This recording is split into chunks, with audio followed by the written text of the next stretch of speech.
Amen. Magandang umaga sa ating lahat.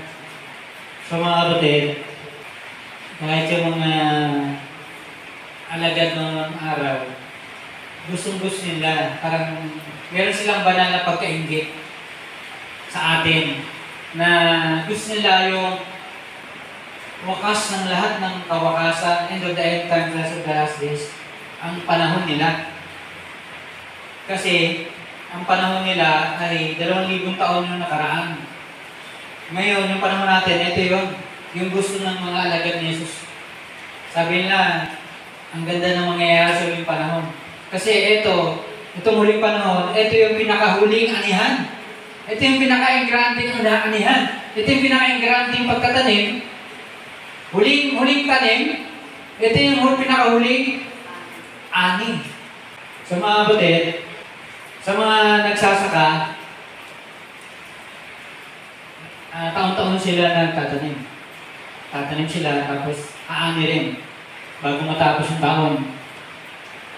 So, hindi mo masabi kung kailan sila matatapos sa kanilang trabaho yun. Hanggat may taniman, hanggat may lupa, hanggat din nila ito binibenta. Tuloy yung kanilang tanim, tuloy yung kanilang ani. Amen? Pero mga kapatid, ito yung sinasabi ngayon, ito yung huling taniman. Ano? Ito yung huling anihan. Ito yung panahon mo. Baka iniisip mo, magkaroon pa ng pagkakarami ng aming presidente, yung anak ko, apo ko, apo ka sa tuhod, sa talampakan, magiging mga presidente. Nagkakamali ka. Kung saan lang po yan umabot. Kasi tapos na. Dulo na. Ito sinabi ko, ito yung sinasabi ng Bible, huling tanim, huling anihan. No? Kaya, malabo na isipin natin yung iniisip ng mga tao ng araw. Yung mga apo ko sa tuhod, sa talampakan na, magiging presidente yan. Mga kapatid, dati, may posible yun. Pero ngayon, hindi na. Kasi ito na yung huling araw. Pag binasa mo yung Revelation, nababasa mo yung panahon mo ngayon.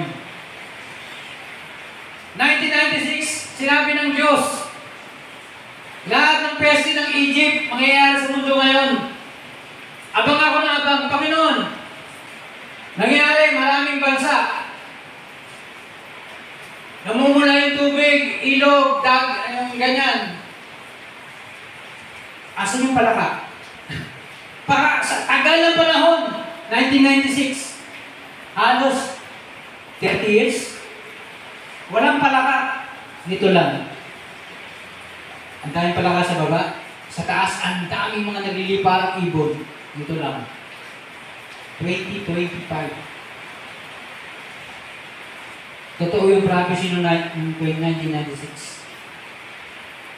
Yung nangyari sa Egypt, mangyayari ngayon. Mga kapatid. Sa Egypt, nandun yung huling peste na magpapalaya sa Israel. Dadating yung anghel ng kamatayan. Kailangan ka maglagay ng dugo sa poste ng pinto mo para lampasan ka ng anghel ng kamatayan. At magpapatay ka ng tupa.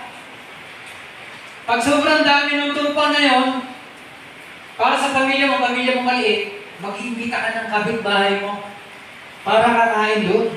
Hindi masayang yung tupa na yon. Mga kapatid, kung naliliitan ka sa bilang, magsama ka ng kapitbahay mo. Huwag natin sayangin ang kamatayan ni Jesus. Si Jesus ang kordero ng Diyos na magpapalaya sa ating lahat mula sa kadiliman, sa pagkabihag, mula sa Egypt, mula sa pagkabihag natin to sa sanlibutan. Kung naliliitan ka sa bilang, magsama ka ng kapitbahay o kamag-anak mo pa.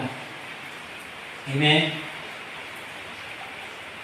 At sa huling panahon na yan, lalabas sila sa Egypt at sila ay magiging malaya na papunta sa lupang pangako. Amen? So mga kapatid, dinadala tayo sa pangako ng Diyos. At sa loob ng 40 years, mga kapatid, unti-unting nauubos yung mga taong nilabas sa Egypt, makatanda. Sa daan, ang dumating, mga pinanganak sa daan, maliliit. Ito, sila, maliliit pa itong dinatnakan. Okay, 1996 silang taong ano. Hindi ka pa yata pinapanganak eh. Dalaga pa yata si Marinon eh. Di ba? O, maliit ka pa lang, baka baby, wala pa. Okay, sabihin natin 2000, yung 2000, 2005. Ilang taon ka na? Di ba? Ha? 1994. 1994? Hindi, 2 taon ka na ng 96.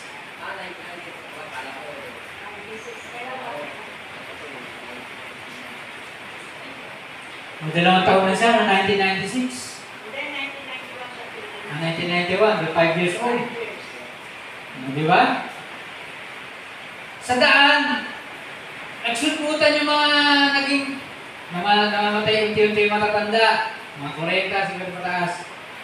Sa daan, sa 40 years, pinapanganak yun. Yun nakapang sa lupang pangako, mga bago yun. 2 lang ang matanda ron. Joshua Caleb lang. Kahit si Moses, nakapasok. 1 linggo, 7 days. Bago makapasok. Ngayon pa lang, namatay na yung si Moses, si Aaron. Ang daming araw pang bibilangin. Hindi na talaga sila abot. Wala yan sa sa malayo ka, malapit. Yung araw nila, bilang na. Itong araw pang tatakbuhin. Diyan na rin mamatay sa mga bundok na yan. Horeb, ganyan. So mga kapatid, pag-alagala sila, paikot-ikot. Pwede silang lumiretso at pumunta ron. Kaya lang, hindi nga sila, sabi sa New Testament, o sa Old Testament, sinabi, sinumpa ko sa aking galit na hindi sila makapasok sa aking kapahingahan. Ibig sabihin, papaikot-ikot lang sila ron. Yung pangako ng Diyos sa lugar, kaya hinahaging-hagingan lang nila. Ikot na naman. Bawa, di sila dadalhin. Ikot-ikot lang sila. Di talaga natutumukin yun. Ikot-ikutan lang nila. Mga kapatid, kasi sila ay hindi naniniwala sa leader, sa binigay ng Diyos. Naniniwala ka sa leader, naniniwala ka sa Diyos. Diba? Sabi sa Bible, Diyos ng katawang tao, kay Jesus, sumisimbolo si Moses kay Jesus. Kahit sa Egypt, si Moses ang tagapagligtas, deliverer. Siya ang mag-aalis ng mga tao sa Egypt papunta sa labas. Hindi rin si Moses paniwalaan kung anong ginawa kay Moses, ginawa kay Jesus. So mga kapatid, nandun din si Moses nung ang mga Israelita ay tinuklaw ng ahas. Nagawa si Moses ng tanso na paahas, nilagay sa poste. Ang sino man titingin doon, mawawalan ng bisa yung kamandag ng ahas. Pag tumingin ka kay Jesus, yung nasa krus, nagpatawad ng kasalanan mo, mawawala ng bisa yung kamandag ng ahas, paramdaman mo, hindi ka niyan hindi ka niyan mapapatay. Ang kamandag ng ahas, pag nasa iyo, bilang na yung araw mo, mamamatay ka na. Kulang yung araw mo, kulang yung taon mo. Pero pag tumingin ka sa krus, tumingin ka kay Jesus, mawawala ng bisa yung pumunta sa loob mo. Diba? Nakagat ka, pumunta sa balat mo, sa loob mo, nilalasong ka na. At yun ang papatay sa'yo, mawawala ng bisa yun. At dahil nawala ng bisa yun, makakapagpatuloy ka pa rin maglakbay. Imbis na ikaw yung malalaglag, kagaya nung nangyayari nga ng mga nakarang panahon. Unti-unti naglalaglagan yung mga bangkay doon sa daan. Ikaw, dahil tumingin ka sa krus, sa napako, ikaw ay hindi ka tatatablan ng kamandag na pumunta sa iyo, sumisimbolo sa kakaramdaman. Na ikaw ay gumaling at ikaw magpatuloy din sa lupa, sa iyong paglalakbay. Amen? So yun yung kapag tayo dininiwala sa leader, nakakagat ka ng ahas. Ikaw ay mapapahamak. Sabi sa New Testament, kaya sa Old Testament sinabi, magpapadala ulit ako ng propetang kagaya ni Moses. Na sino mang hindi makinig dito, mapapahamak. Ang sino mang makinig dito, hindi mapapahamak. The greatest prophet yung papadala at yun ay si Jesus. Pag hindi ka nakinig sa leader na to, sa dakilang propetang ito, na pagkagaya naman ni Moses, napapatuklaw ka sa ahas. Ang sabi doon, ang hindi makinig, mamamatay. You will not listen if you will not obey this leader. You will not hearken. You will die. Sabi ron, pag hindi ka nakinig sa leader, kay Jesus, mapapahama ka para ka nagpatuklaw sa ahas. Amen? Pero kung titingin ka sa krus, susundin mo siya. Di ba? Mawawalang bisa yung kumandag ngayon. Ikaw yung mabubuhay, hindi ka mamamatay, yung mapahamak. Kahit ikaw natuklaw, buhay ka pa rin. Amen? May mga tao kasi, lumalaban kay Jesus, pero bandang huli, nakilig na. Kagaya ng kapatid ni Jesus, si Santiago. Makapasa mo sa Bible. Ayaw na makinig kayo, nakipagtalo pa sila. Pero bandang huli, yung kapatid ni Jesus, may sulat ni Santiago. At ang ganda pa sa basahin. Ang dami kang makukuha. Talagang yan ay lagi nagpe-pray sa templo. Ang tuhod niyan, kagaya na ng tuhod ng kamilyo, lagi nakaluhod. Umagang-umagang, nakaliw-kaliw na yung tuhod niya. At lagi niya sinasabi, patawarin mo kami, patawarin mo kami. Patawarin mo ako, Panginoon. Amen? Bakit niya sinasabi yun? Dati siya hindi naniniwala sa kanyang leader, sa kanyang kapatid. Sa Kristo. Diyos na nagkatawang tao. Amen? Diyos na nagkatawang tao. Taong-tao siya nakalang hindi sa Diyos. Yun ang nangyari kay Santiago. Taong-tao, parang hindi Diyos. Pero pag nabuksan ng mata mo, Diyos na sa Diyos siya na parang hindi tao. Amen? Pag nabuksan ang mata mo, Diyos na Diyos siya na parang hindi tao. Pag bulag ka,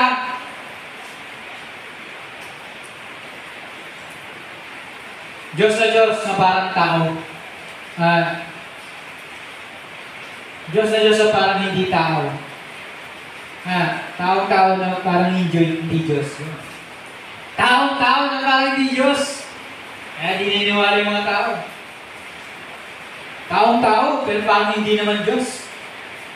Yun ang nangyari kay Santiago. Ang tingin lang nila, ito, tao lang to, kapatid ko lang to. Kasama ko lang yan sa bahay. Yung pininiwalaan yan. Alam ko bahay niyan, alam ko kwarto niyan, alam ko bahay niyan, alam ko yung pagkain niya, alam ko pag-inom niya, pagtulog niya, hindi pinaniniwalaan. Pero bandang huli, naniwala na sa Santiago. Diyos na parang hindi tao, napuksan na yung mata niya. Amen? Yan. Yan mga kapatid, ganun siya mag-pray. Ganun siya laging nakaluhod. At ginamit siya ng Diyos, nakapagsulat siya na sa Bible sa kapatid ni Jesus. Dati hindi siya nakikinig. Dati hindi siya nakasama. Dati hindi siya sumusunod. Pero dumating araw, sumusunod na siya. Amen. So mga kapatid, ngayon, yan yung hatol lang Diyos sa ating panahon, ulit panahon na to. Lahat ng mga nakasulat sa Bible gaganapin nasa Revelation. Ano ba mabasa mo sa Revelation? Mga kapatid, ang Bible, hindi ito para sa ordinaryong mga tao, hindi para sa mga Kristiyano, para sa mga Hudyo. Mga kapatid, ang kaligtasan ay sa Hudyo. Hudyo ba tayo? Hindi tayo Hudyo sa katawan. Hindi nga tayo marunong magsalita ng wika nila. Sabi ni Pablo, hindi sila Hudyo. Hudyo sila sa puso. Ang kanilang pagkatuli ay sa kanilang puso. Okay, Hudyo tayo sa panloob. Hindi panlabas. Hindi tayo nakatira doon, hindi tayo nagsasalita ng wika nila. Hudyo tayo sa panloob. Ang ating pagkatuli ay sa puso. Hudyo ka. Amen? Dapat maintindihan mo itong Bible. Kasi ang Bible para sa Hudyo, ang kaligtasan ay sa mga Hudyo. Kasama yung mga Hudyo sa panloob, hindi sa panlabas. Dalawa yan ha? Hudyo sa panlabas, punta ka sa Israel, sila yun. At tayo yung Hudyo sa panloob. Sabi ng mga nasa Israel, di mo kayo Hudyo eh. Kasi Hudyo tayo sa panloob. At tayo yung maliligtas. Amen? Dapat naiintindihan natin yung Bible.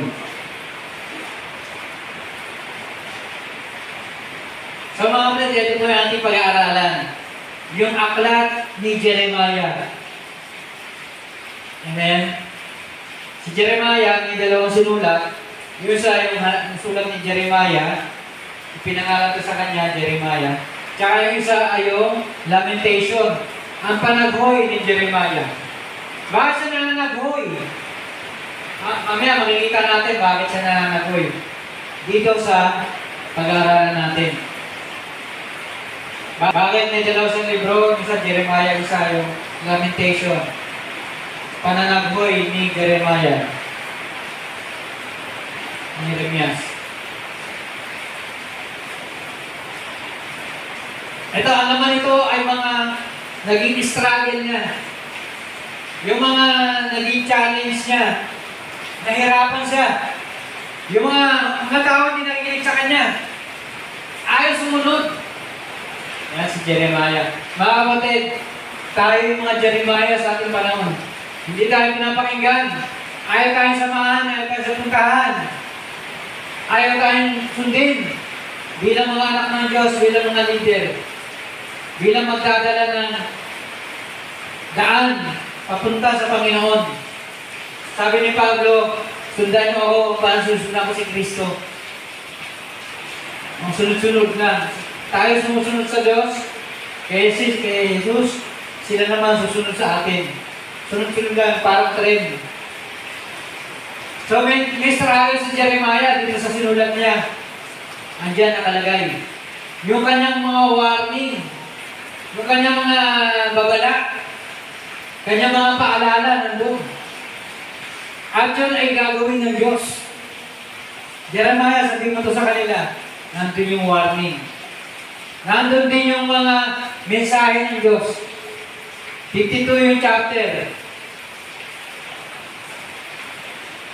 Ang purpose ni Jeremiah, sabi ni Jeremiah, Panginoon, bata pa po ako. Sabi ni Jeremiah. Sabi niya, huwag mong sabihin, sabi ng Diyos, huwag mong sabihin, bata ka pa, musmus ka pa, may gatas ka pa sa labi. Pinili kita. Sabi niya, sabi ng Diyos sa kanya, pinili kita. I've chosen you. Si Jeremiah ay binigyan ng autoridad ng Diyos. Authority, ng power. God gave him the authority to uproot and to plant. Binigyan ng Diyos sa Jeremiah ng autoridad, kapangyarihan, magbulot ng halaman at magtanim. Mga kapatid, simbolo ng tao, halaman. Pag ikaw nakatanim, buhay ka pa. Naglalakad ka pa sa lupa, nasa lupa ka pa. Pag ikaw ay binunot, kamatayan yun. Pag nagtanim, tinanim ka, bago kang nilalang, naniwala ka sa Diyos, naniwala ka sa mensahe, itinanim ka. Nagkaroon ka ng bagong buhay. Amen? Kagaya kay Jesus, ang mga tao naglalakad, disciple na sila, bago yung kanilang buhay. Papunta sa kaligtasan, papunta sa pamumunga ng masaganang pamumunga dito sa lupa. Amen? They are planted on earth. Sila yung nagkaroon ng bagong buhay. Mamumunga sila. Sasagana sila. Maraming makikinabang sa kanila. Ang iba ron, lalaki ng napakalaki na tanaw ng buong mundo. Ang kanilang ministry, buong mundo. Kahit malalaki, madakilang mga nilalang, maglilipara, mamumugad sa kanyang mga sanga. Maraming makikinabang sa iyo. Dadami, maraming mga nilalang sasama sa iyo, magiging mabunga rin sa buhay nila. Dadami din dahil sa iyo. Mga agila at kung ano na pang nilalang ang nalipad. Amen? Bunga mo, maraming makakakain, maraming nakikinabang sa bunga mo. Magkakaroon sila ng pagkain, magkakaroon sila ng buhay. Amen? Meron mga puno sa mundo na tinatawag na tree of life. Disyerto man yung pinagtaniman, walang katapusan yung maiinom mo, makuha mo tubig doon. Ang dapat ng puno to sa Africa, binubutas sila, ginagawa ng bahay. Tapos yung puno rin yun, nagbibigay din sa kanilang tubig. Sa Africa, wala kang makukuha ng tubig. Doon ka sa puno, hihingi ng tubig. Doon, naglalabas siya ng tubig, maiinom. Amen? Ang tawag sa mga puno ito ay tree of life. Puno ng buhay, ganun ka pag tinanim ka ng Diyos. Ikaw ay puno ng buhay. Maraming makikinabang sa iyo. Amen? Hindi ka binunot ni Jeremiah. Hindi ka binunot ng mga Jeremiah.